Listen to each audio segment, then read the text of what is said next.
What's up, guys? Superdarkwater back on the channel for another comic book review. Today I'm doing this fantastic comic book, Fate of the Four Part 1, Marvel 2-in-1, The Thing and Human Torch. So I was really excited about this, looking forward to it for a long time. It's written by Chip Zdarsky, which I've heard mixed reviews about him and felt like he's not that funny, but he did a really good job of writing in this book.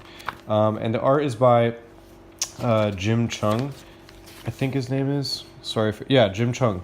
So I think he did Young Avengers. I've liked his artwork in the past. So yeah, I was really excited about this book. Plus, I mean, everyone's excited that they're bringing the Fantastic Four back, sort of. So, I did a couple reviews lately. Marvel reviews. Did a well done roasted review of Tales of Suspense. It wasn't good. Did a medium rare roast of Phoenix Resurrection. It was okay. It was good if you like X-Men. And so yeah, I'm doing a positive Marvel review since I did some roasts lately. So this is Johnny Storm kind of pulling the same thing that Bruce Wayne did in The Dark Knight Returns. He's being reckless, driving his race car and crashing it. And then of course he's on fire, but he's fine because he's the Human Torch. Then it just kind of goes to a flashback of the Fantastic Four, which in the back of the book, there's like a whole origin story for them. It's pretty cool. And it's got that really great shot of Invisible Woman. And then kind of shows where Human Torch went to the Inhumans. The Thing went to the Guardians of the Galaxy when Reed and Sue apparently died. So I'm not really sure what happened, but Reed and Sue are gone now. Shows flashback with Namor and when in their prime, and then when they had kids with Franklin and Valeria. But yeah, it says they are lost to us now. Their journeys through the cosmos had an end. So not really sure what happened, but I guess we'll find out. The Thing gets some Fantastic Four award, and he meets this girl, and it's kind of whatever. And then Spider-Man is getting beat up by this guy. I don't even know who this is. Pile Driver. I don't know who that is, but I thought it was kind of funny because Spider-Man's wearing like a tux, and usually it's like it's not that funny, but it's funny because they're at an award ceremony and like Ben Grimm is wearing one too. So I'm like, okay, that gets a pass. And Fat Black Panther is Marvel shill confirmed. Makes an appearance in this book. And basically then the Thing is like, what, are you going to ask me for money? And Spider-Man's like, no, I'm worried about Johnny, the Human Torch.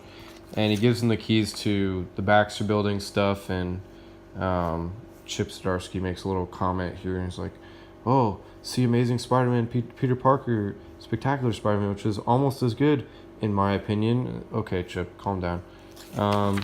And then you get Ben Grimm finding the Fantastic Car stuff, or Baxter Building stuff, and he sits down in this chair, and this is where it gets real. He's having this like flashback to what looks like Black Panther, Reed, and Sue Storm in the Agents of S.H.I.E.L.D. like outfit, which she looks so beautiful there, and Johnny, I think, and what's their kid's name? Franklin. So I guess this is where they went missing or where they died or something. But it's so interesting because like it cuts off the dialogue with what they're saying, but you could totally read what she says. And it's like, Ben, I don't like this. It feels different from other times. I don't think we're going to get out of this one. Like, I don't know. It's just really trippy.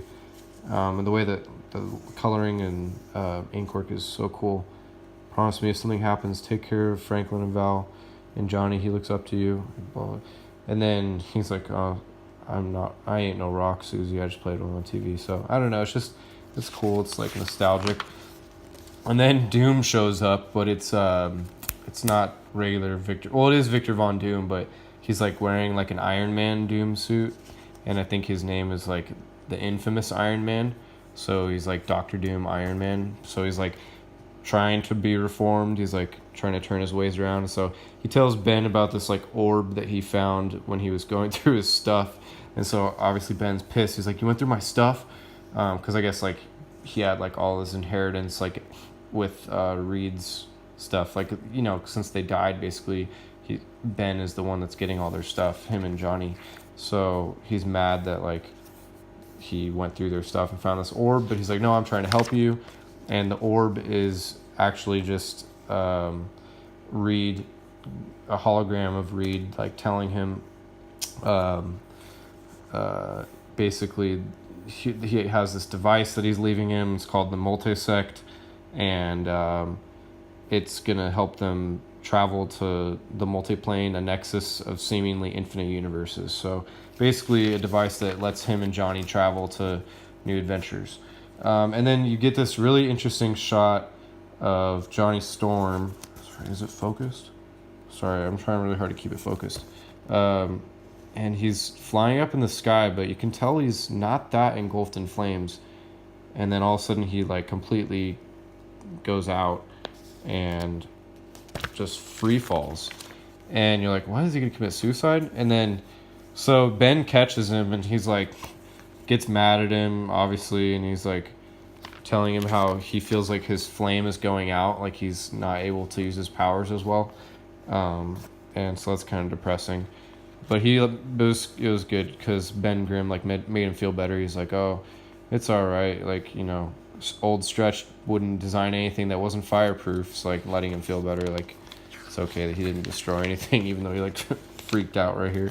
So yeah, and then get this cover for the next issue. But this is the best part. So you see Doom is watching them, and basically he said, why would you ever say such a thing? Oh, Benjamin.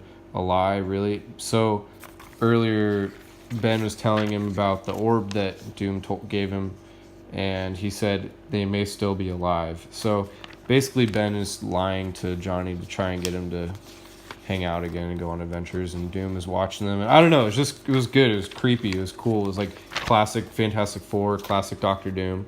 We got this classic great picture of them. New drinking game. Say drink every time I say classic. No, but yeah, I don't know. It just felt like a Fantastic Four comic. Felt like Doctor Doom, like kind of tricking them, pretending to be good, but secretly, I don't know. It was cool. Read this comic book, go buy it. I'm definitely gonna read the next issue. It was actually worth the $3.99. And yeah, the art was amazing, as you can see. So yeah, I hope this run continues to be good, but subscribe, make sure you're still subscribed, and comment below. Let me know if anybody didn't like this video. Let me know what you guys thought of this comic book, and if you're going to pick it up, and tell me what I should review next. Thanks for watching.